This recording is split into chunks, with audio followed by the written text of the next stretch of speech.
Gautam Adani.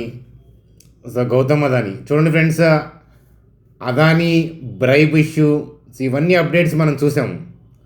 So నిన్న మీరు కూడా ఏంటంటే సోషల్ మీడియాస్లో వినే ఉంటారు, న్యూస్ అప్డేట్స్ చదివే ఉంటారు కదా. మరి ఆ ఇష్యూ తర్వాత మార్కెట్ ఇవాళ మరోలాగా రియాక్ట్ అయింది. అలాగే అదానీ స్టాక్స్ కూడా ఏంటంటే కాస్త మెరిసాయి అని చెప్పి చెప్పచ్చు, తళుక్కుమన్నాయి అని చెప్పి చెప్పచ్చు. సో మరి గౌతమ్ అదానీ స్టాక్స్ యొక్క పరిస్థితి ఏంటో చూద్దాం. అలాగే కొంపదీసి స్టాక్ మార్కెట్ బోటమ్ అవుట్ అయ్యిందా, క్వశ్చన్ మార్క్ అక్కడ.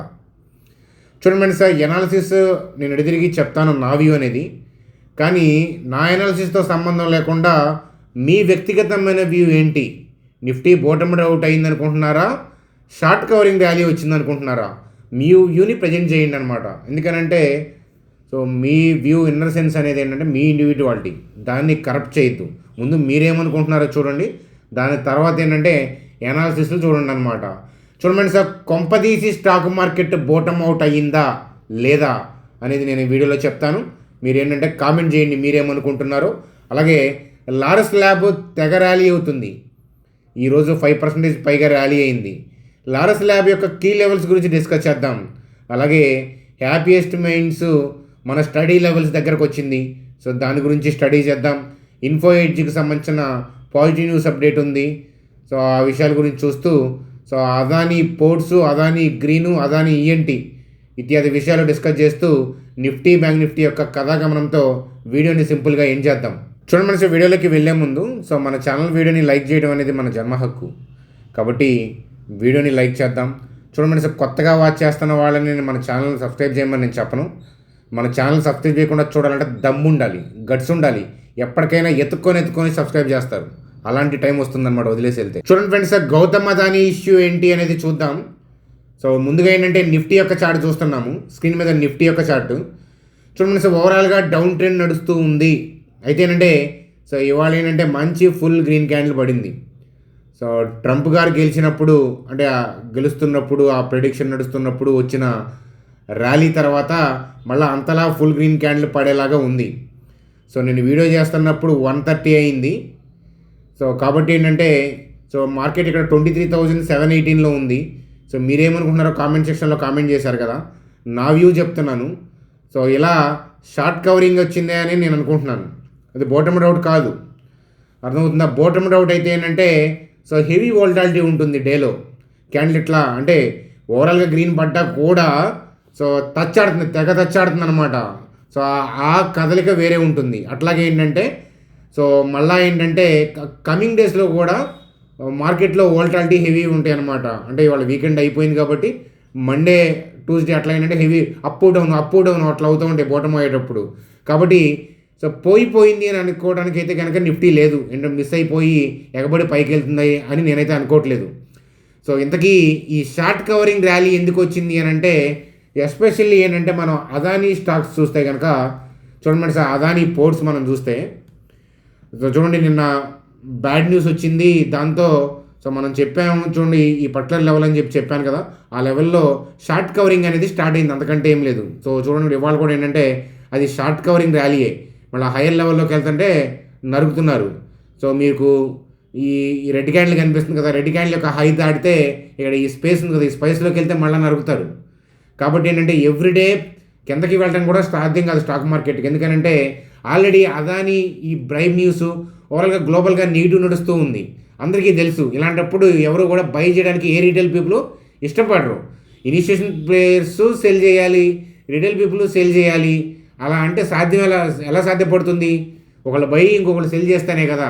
కాబట్టి వాళ్ళు ఏంటంటే నిన్నే షార్ట్ చేశారు. సో నిన్నే షార్ట్ కవరింగ్ కూడా స్టార్ట్ చేశారు. సో ఇవాళ షార్ట్స్ కవర్ చేస్తూ ఉన్నారు. హైయర్ లెవెల్కి వెళ్తున్నప్పుడు మన వాళ్ళకి ఆశలు చిగురుస్తూ ఉంటాయి కదా, రీటైల్ పీపుల్కి బై చేయడానికి ట్రై చేస్తూ ఉంటారు. అలాంటప్పుడు ఏంటంటే మళ్ళీ ఫ్రెష్గా సేల్ చేస్తున్నారు అనమాట. కాబట్టి ఇవాళ వచ్చింది షార్ట్ కవరింగ్ ర్యాలీయే. సో ఈ వోల్టాలిటీ అనేది so couple of trading sessions వచ్చే వారం కూడా ఏంటంటే కొనసాగే అవకాశాలు ఉన్నాయి అనేది సుస్పష్టం అని చెప్తాను. సో ఇలా అదానీ పోర్ట్స్, అదానీ ఈఎన్టీ ఇట్లాంటి స్టాక్స్లో మనకి షార్ట్ కవరింగ్ ర్యాలీ రావడంతో, అలాగే రిలయన్స్ ఇట్లాంటి వాటిలో కూడా మనకి బయింగ్ అనిపించడం, దీనివల్ల ఏంటంటే నిఫ్టీలో ఏంటంటే షార్ట్ కవరింగ్ ర్యాలీ అనేది ఈరోజు వచ్చింది అని చెప్పి చెప్పచ్చు. చూడండి సార్, అలాగే రిలయన్స్ పాయింట్ ఆఫ్ వ్యూలో, సో రిలయన్స్ గురించి మనం ఆల్రెడీ డిస్కస్ చేసుకుంటూనే ఉన్నాం. ఎప్పటి నుంచో వెయిట్ చేస్తున్న లెవెల్ 1274 1193కి వచ్చింది. సో ఈ పర్టికులర్ ఏరియాలో అయితే కనుక నేనైతే కనుక స్టడీ చేసుకుంటున్నాను, అది మీకు ఆల్రెడీ చెప్పాను. సో గుర్తుంది కదా. సో కాబట్టి నా కీ లెవెల్లో ఉంది కాబట్టి రిలయన్స్ని బాగా డీప్గా స్టడీ చేస్తూ ఉన్నానని చెప్పి చెప్తున్నాను. సో అలాగే ఏంటంటే రిలయన్స్లో కూడా ఏంటంటే షార్ట్ కవరింగ్ వచ్చింది అని చెప్పి చెప్పచ్చు. దానివల్ల ఏంటంటే నిఫ్టీ సో ఈరోజు నిలబడింది అని చెప్పి చెప్పచ్చు. చూడండి సార్, లారస్ ల్యాబ్కి సంబంధించి ఈరోజు 5% దాకా ర్యాలీ అయింది. స్టాకు 513 దగ్గర ట్రేడ్ అవుతూ ఉందన్నమాట. ఇప్పుడు నేను వీడియో రికార్డ్ చేసేటప్పుడు 130 అవుతుంది. సో అయితే ఇక్కడ చూడండి, so Laurus lab point of వ్యూలో కీ లెవెల్స్ ఏంటంటే, సో మనం డిస్కస్ చేసుకున్నాము ఏంటంటే లాస్ట్ ఇయర్లోనే డిస్కస్ చేసుకున్నాం 308 to 247. స్టాక్ అండర్ వాల్యూలో నడవడానికి కారణం ఏంటంటే రీసెంట్ క్వార్టర్స్లో ఏంటంటే వర్స్ట్ పర్ఫార్మెన్స్ ఇచ్చింది రెవెన్యూ పరంగా, ప్రాఫిట్ల పరంగా కదా. అలాగే ఏంటంటే సో అందువల్ల ఏంటంటే లాస్ట్ ఇయరే మనకి ఈ పర్టికులర్ లెవెల్లోకి వెళ్ళినప్పుడు సో అబ్జర్వ్ చేయమని చెప్పాను, స్టడీ చేయటానికి ఒకసారి చూడండి అని చెప్పాను. అయితే చెత్త స్టాకు, చెత్త మేనేజ్మెంట్ అని చెప్పి కామెంట్లు నేను తెగ చూశాను. సో అలాంటి కామెంట్లు చూస్తే ఏంటంటే నేను చాలా సంతోషపడిపోతాను. ఎందుకనంటే ఎప్పుడైనా సరే నేను వ్యక్తిగతంగా స్టాక్ని స్టడీ చేస్తున్నప్పుడు అది నోటీరియస్ అవుతూ ఉండాలి. ఎక్కువ మంది ఏంటంటే చేతరించుకుంటూ ఉండాలి, కానీ ఆ కంపెనీ మంచిదై ఉండాలి, ఒకప్పుడు వెలుగు ఉండాలి. సో అలాంటి వాటి కోసమే చూస్తాను అనమాట. సో అదనమాట. అయితే ఏంటంటే ఇప్పుడు ఏదైనా పొడిచిందా అంటే ఇప్పుడు ఏమైనా పొడిచిందేమీ లేదు. అది స్టాకు ఇన్ఫ్యాక్ట్ అయితే కనుక రీసెంట్ క్వార్టర్ పాయింట్ ఆఫ్ వ్యూలో మనం చూస్తే రిజల్ట్స్ బాగోలేదు, రెవెన్యూ గైడ్లైన్స్ కూడా ఇవ్వలేదు వాళ్ళు. అయినా కూడా ఏంటంటే సో మనకి స్టాక్ ఏంటంటే ఇలా పెరుగుతూ ఉంది. ఎందుకనంటే సో బిజినెస్ ఎక్స్పాన్షన్ ప్లాన్స్ కావచ్చు, ఇంటర్నల్గా ఇనిషియేషన్ ప్లేయర్స్కి ఆ కంపెనీ మేనేజ్మెంట్తో ఉన్న డిస్కషన్స్ కావచ్చు, ఏదైనా కానీ వాళ్ళకి ఇన్ఫర్మేషన్ ఉందేదో సంథింగ్, అందువల్ల ఏంటంటే బై చేస్తున్నారు. సో చూడండి ఫ్రెండ్స్, ఒక్కసారి చూడండి సార్, లారస్ ల్యాబ్స్ యొక్క బిజినెస్ చూస్తే కనుక చూడండి సేల్స్ గ్రోత్ అయితే ఉంది. సో అలాగే ఏంటంటే మనకి నెట్ ప్రాఫిట్ చూడండి, నెట్ ప్రాఫిట్ చూస్తే కనుక డిక్లైన్ అయ్యింది. సో చూడండి 24లో డిక్లైన్ అయ్యింది. సో దాని ఎఫెక్ట్ ఏంటంటే 23లో నుంచే మీరు చూస్తే కనుక క్వార్టర్లీ రిజల్ట్స్లో జూన్ 2023 చూడండి, మార్చి 2023 నుంచే బాగా డిక్లైన్ అవుతా వచ్చింది. అట్టర్ ఫ్లాప్ షో అని చెప్పచ్చు. సో ఇలాంటప్పుడు ఏంటంటే రీటైల్ పీపుల్ ఎవరు కూడా దాని ముఖం కూడా చూడరు, అర్థమవుతుందా. కానీ అంటే నాలాంటి వాళ్ళు ఏంటంటే నేను వ్యక్తిగతంగా మీ అందరికీ తెలుసు నా స్టైలు, ఒకప్పుడు వెలిగి ఇప్పుడు నోటరీస్ అవుతున్న కంపెనీ జోలికి వెళ్తాను, అండర్ వాల్యూషన్లో చూస్తాను, వాళ్ళ మేనేజ్మెంట్ ఏంటి, గతంలో ఇలాంటి పరిస్థితుల్ని వాళ్ళు ఎలా డీల్ చేశారు అని చెప్పి వాళ్ళకి ఒక అవకాశం అనేది నేను ఇస్తాను అనమాట, అంతకంటే ఏం లేదు. సో కొన్ని స్టాక్స్ ఏమో నాకు అవకాశం ఇస్తాయి, కొన్ని నాకు అవకాశం ఇవ్వవు, అర్థమవుతుందా, అంతే. కాకపోతే మేజర్గా నేనైతే ఫాలో అవుతున్నానో అవి అయితే కనుక మేజర్గా అయితే కనుక నాకు వర్కౌట్ అయినాయి. సో నా ఎడ్యుకేషనల్ వ్యూస్ అన్నీ, నా స్టడీ వ్యూస్ అన్నీ కూడా మన లాస్ట్ 5 ఇయర్స్లో మీ అందరికీ చెప్తున్నాను. చూడండి సార్, మార్కెట్ ర్యాలీ అయ్యేటప్పుడు ఎగబడి ఆర్వీఎన్ఎల్, సుజలాను, రైల్టెల్, డిఫెన్స్ స్టాక్స్ ఎట్లా ఏంటంటే హై ప్రీమియంలో ఉన్న స్టాక్స్ జోలికి నేను వెళ్ళలా. నాకు తెలుసు ఆ స్టాక్స్ గురించి తెగ డిస్కస్ చేస్తే తెగ చూస్తారు, ఎగబడి సబ్స్క్రైబర్లు వస్తారని తెలుసు నాకు. కానీ అలాంటి ప్రీమియంలో నడుస్తున్నప్పుడు కంపెనీలన్నీ మంచియే, మనం డిస్కస్ చేసినవన్నీ ఇప్పుడు నేను మెన్షన్ చేసిన పేర్లన్నీ కూడా, కానీ హై ప్రీమియంలో నడుస్తూ ఉన్నాయి. సో వాటి తాలూకా గుడ్ న్యూస్లో అందరికీ తెలుసు, దళాల స్ట్రీట్కే తెలుసు. అలాంటప్పుడు ఏంటంటే ఎక్కువ ప్రీమియంలో నడుస్తుంటాయి కాబట్టి డౌన్ సైడ్ రిస్క్ ఎక్కువ ఉంటుంది, అందుకని నేను వెళ్ళలా. అంతేగాని మనం వెళ్ళకపోయినంత మాత్రాన అవి పెరగవని ఏం కాదు, అర్థమవుతుందా, అదనమాట. కాబట్టి నేనేంటంటే ఇలా నా స్టైల్ ఇది అనమాట, బాగా వెలిగి వస్తా, అండర్ పర్ఫార్మెన్స్లో ఉన్నది టెంపరీగా చూస్తూ ఉంటానన్నమాట. వాళ్ళు రికవర్ అయితే మంచి పాయింట్ ఆఫ్ వ్యూలో ఉంటుంది. అంతేగాని ఏ కంపెనీ కూడా చూడండి ఫ్రెండ్స్, మీరు లాస్ట్ 20 years చూడండి, ఏ సింగిల్ కంపెనీ కూడా ఈ పాయింట్ ఆఫ్ వ్యూలో ఎక్స్ట్రాడినరీగా పర్ఫార్మెన్స్ చేసి పెరుగుతూ వెళ్ళిన కంపెనీ ఒక్కటి కూడా ఉండదు మీకు స్ట్రీట్ మొత్తంలో, ఒక్కటి కూడా ఉండదు, అర్థముందా. కొన్ని ఇయర్స్ స్ట్రగుల్ అయి ఉంటాయి, కొన్ని క్వార్టర్లు స్ట్రగుల్ అయి ఉంటాయి, అయిపోయింది అనిపించి ఉంటాయి అలాంటి బిజినెస్లు. సో అలాంటి రిలయన్స్ 5 years స్తబ్దుగా ఉన్న సందర్భాలు కూడా ఉన్నాయి, 5 years గ్రోత్ లేకుండా. అన్ని రిలయన్స్ లాంటి కంపెనీలకి అలా ఉన్నాయి. కాబట్టి ఏంటంటే ఏ కంపెనీకి సాధ్యం కాదు. కాబట్టి ఏంటంటే నేను అదే చూస్తాను. కాబట్టి వెలిగారు, కాస్త దెబ్బతిన్నారు, మళ్ళీ వెలుగుతుందా లేదా, పాసిబిలిటీస్ ఎంత అనేది చెక్ చేస్తానన్నమాట. అది సో లారస్ ల్యాబ్కి ఇంతలా ఎందుకు పెరగడానికి కారణం ఎఫ్ఐఎస్ఓ ఇంకొకళ్ళు ఎవరో బై చేస్తున్నారో అది కాకుండా మీకు టెక్నికల్గా ఇంకేదన్నా బిజినెస్ పాయింట్ ఆఫ్ వ్యూలో డీపర్గా మీకు ఏదన్నా పాయింటర్స్ తెలిస్తే కనుక కామెంట్ సెక్షన్లో కామెంట్ చేయండి. వాటికి పాయింట్ ఆఫ్ వ్యూలో నేను కూడా సెర్చ్ చేస్తానన్నమాట. సో మళ్ళీ ఎప్పుడైనా కరెక్షన్స్లో లారస్ ల్యాబ్ పాయింట్ ఆఫ్ వ్యూలో ఉంటే నేను చెప్తాను. నాకేంటంటే నెక్స్ట్ కమింగ్ 5 yearsలో వాళ్ళ ప్రాఫిట్లు వాళ్ళు రీస్టోర్ చేసుకుంటే ప్రీవియస్ ప్రాఫిట్లు అయితే ఉన్నాయో దాని దగ్గరకు వచ్చినా చాలు, వాళ్ళు స్టాకు దగ్గరకు వస్తే చాలు. 1-2 years కమింగ్ 5 yearsలో ఒక 2 years వాళ్ళు ప్రీవియస్ ప్రాఫిట్ దగ్గరకు వస్తే చాలు. స్టాకు నా పాయింట్ ఆఫ్ వ్యూలో ఏంటంటే 1500-1600 లెవెల్ అనుకుంటున్నాను. పాసిబిలిటీస్ ఉన్నాయి, అక్కడ దాకా వెళ్ళే పాసిబిలిటీస్ ఉన్నాయి. కానీ నేను కొత్తగా పట్టుకోవాలంటే నేను మళ్ళీ రీట్రేస్మెంట్లోనే చూస్తాను. అర్థమవుతుందా? చూడండి ఫ్రెండ్స్, దరిద్రం ఏంటంటే మన తలుపు తీసేదాకా తడుతుంది, కానీ అదృష్టం ఏంటంటే ఒకసారి తట్టుద్ది. అదనమాట. అది నేను స్టడీ చేస్తున్నప్పుడు మన ఛానల్లో కూడా కామెంట్స్ నెగిటివ్గా ఉన్నాయా లేదా ఎక్కువ నెగిటివ్గా ఉన్నాయి అంటే బాగా బాగా సంతోషపడతానమాట. మీకు తెలుసు కదా, ఎందుకంటే ఎక్కువ మందికి నచ్చట్లేదు అని అంటే దాని మీద ఫోకస్ లేదు అని అంటే ఆపర్చునిటీ ఉండే అవకాశాలు ఉన్నాయి. దట్ డస్ నాట్ మీన్ ఎక్కువ మంది ఫోకస్ లేదు చెడుగా మాట్లాడుతున్నారంటే ఖచ్చితంగా దాంట్లో ఏదో వెలిగిపోతుంది అని అన్నీ అనుకోవద్దు మళ్ళా.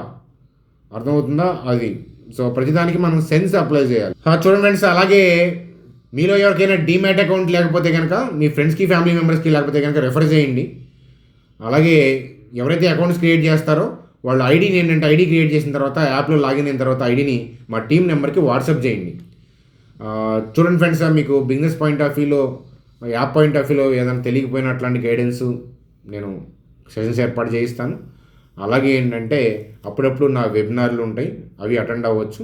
ఎడ్యుకేషనల్ కంటెంట్ కూడా ఓన్గా మీరు గ్రో అవ్వడానికి కంపెనీ యొక్క స్టాక్స్ అంటే వాటి యొక్క ప్రోస్ ఏంటి, కాన్స్ ఏంటి, వాల్యుయేషన్స్ ఎట్లా ఉన్నాయి, కీ లెవెల్స్ ఏంటి, అట్లాంటి ఎడ్యుకేషనల్ గైడెన్స్ అనేది పోస్ట్ చేస్తూ ఉంటాను అనమాట.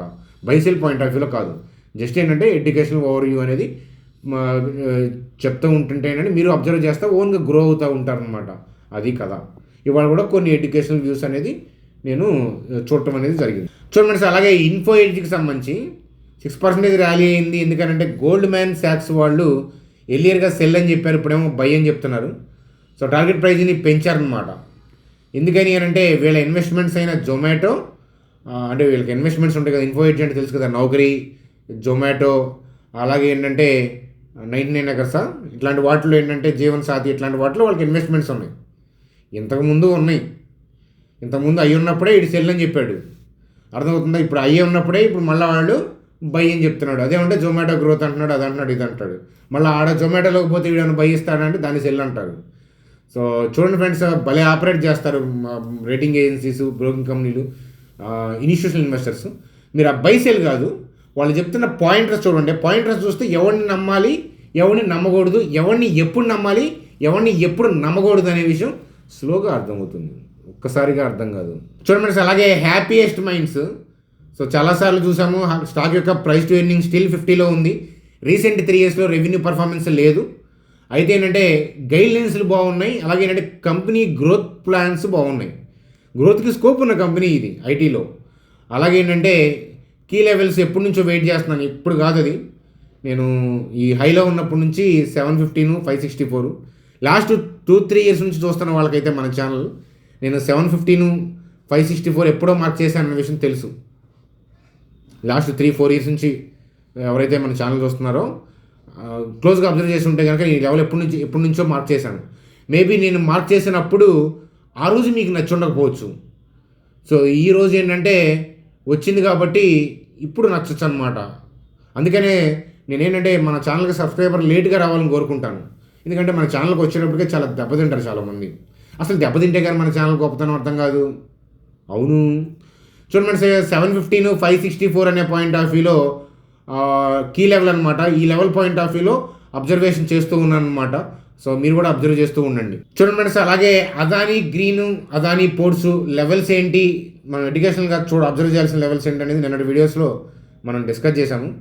అలాగే అదానీ ఈఎన్టీ పాయింట్ ఆఫ్ వ్యూలో చూడండి ఫ్రెండ్స్, అదానీ పోర్ట్స్ తప్ప నాకు ఏ కంపెనీ కూడా వ్యక్తిగతంగా బిజినెస్ పాయింట్ ఆఫ్ వ్యూలో నచ్చదు. బిజినెస్కి ఉన్న స్కోప్ అంతే. మీకు చూడండి ఇన్స్టిట్యూషన్స్ యొక్క యాక్టివిటీ కూడా, పోర్ట్స్లో ఉన్న ఇన్స్టిట్యూషన్ యాక్టివిటీ మీకు వేరే అదానీ గ్రూప్ స్టాక్స్లో కనిపించవు. చాలా డొల్ల కంపెనీలాగా నాకు కనిపిస్తూ ఉంటాయి. కానీ అదాని పోర్ట్స్ బిజినెస్ వేరు, స్టడీ బిజినెస్, అది ఇంకొకరు రీప్లేస్ చేసే బిజినెస్ కాదు. కాబట్టి ఆ రెండింటి యొక్క అదాని పోర్ట్స్, అదాని రెడ్డా గ్రీనా, సో రెడ్ అయింది కదా నిన్న. సో అదాని లెవెల్స్ కూడా మనం డిస్కస్ చేసాం. అదాని ఈఎన్టీ ఏంటంటే 1678, 1428 టెక్నికల్గా లెవెల్స్ అనమాట. ఇక్కడికి వస్తే అబ్జర్వ్ చేయండి, రాకపోతే ఏం చేయాలి చూడాలి.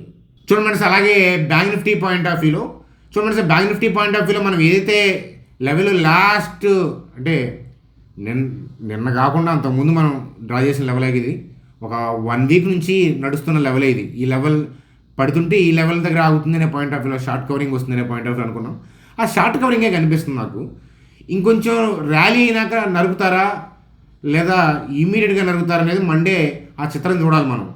కానీ ఓవరాల్గా నరికేదే అనేది విషయం మనకు అర్థమవుతుంది. కాబట్టి బ్యాంక్ నిఫ్టీ మరొకసారి డిప్ అయ్యి మళ్ళీ ఈ పర్టికులర్ లెవెల్లో ఉన్న ఆర్డర్స్ని కూడా నెక్స్ట్ కిందకు వస్తే కనుక ఈ పర్టికులర్ లెవెల్లో ఉన్న ఆర్డర్స్ కూడా క్లియర్ అయ్యే అవకాశాలు కనిపిస్తాయి అని చెప్తాను. కానీ ర్యాలీ అయ్యి డిప్ అవుతుందా, ర్యాలీ రాకుండా డిప్ అవుతుందా, అది మనం జడ్జిమెంట్ అనేది చేయలేము ఫ్రెండ్స్. మనకి అది ఫ్రెండ్స్, మనకి వీడియో మూవీ బుక్ చేశాను యాక్చువల్గా 1కి మూవీకి వెళ్దామని, విశ్వక్సేన్ గారి మూవీ. అమీర్పేట త్రిబుల్ ఏ ఉంది కదా, దానికి వెళ్దామని సత్యం థియేటర్ వెళ్దాం అనుకున్నాను. బుక్ చేశా కానీ వెళ్ళలేదన్నమాట 1కి. రివ్యూ బాగోలేదని, మళ్ళీ ఎప్పుడైనా చూద్దాంలే కుదిరితే అని చెప్పేసి చూద్దాం. సో అది ఫ్రెండ్స్, మనకి మీరేంటి వీకెండ్ ప్లాన్స్ ఏం చేస్తున్నారు, ఏంటి కదా, ఏదన్నా ట్రిప్ ప్లాన్ చేస్తున్నారా, మంచి ప్లేస్ ఏదైనా ఉందా? సో ఈ మార్కెట్ పడుతూ ఉంది, లేకపోతే చక్కగా నేను హిమాలయ ట్రెక్ ఇంకొకటో అనుకున్నాను, మేఘాలయ ఇంకోటి అట్లా అనుకున్నాను. కానీ ఈ మార్కెట్ పడుతుంది కదా, ఇలాంటి అవకాశాలు మళ్ళీ రావని చెప్పి నేను బలవంతంగా కూర్చున్నాను అనమాట సిస్టమ్ ముందు. సో అది ఫ్రెండ్స్, మనకి ఈరోజు వీడియో. Bye, good day.